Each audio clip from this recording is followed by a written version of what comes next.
अक़वाम मुत्तहिदा की सलामती कौंसिल ने वेनेज़ुएला की मौजूदा सूरत हाल पर तशवीश का इजहार कर दिया है।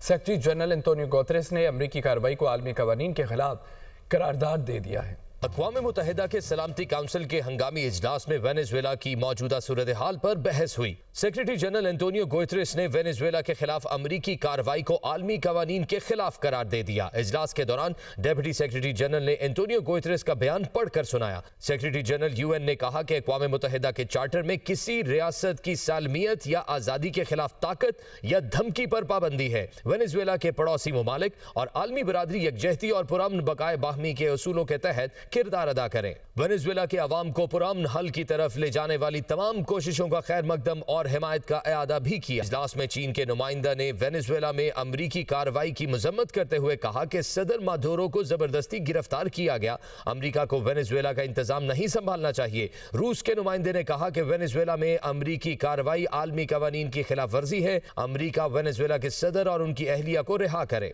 अक़वाम मुत्तहिदा में अमरीकी नुमाइंदे ने मौक़िफ़ अपनाया कि सदर मादुरो और उनकी अहलिया पर संगीन इल्ज़ामात हैं। हमारे फौजी कराकस गए और सदर को अहलिया समेत गिरफ्तार किया। वेनेज़ुएला की सूरत हाल कई साल से खित्ते के लिए खतरा थी। हमने वेनेज़ुएला में शफाफ इंतखाबात का मुतालबा किया जो पूरा नहीं हुआ।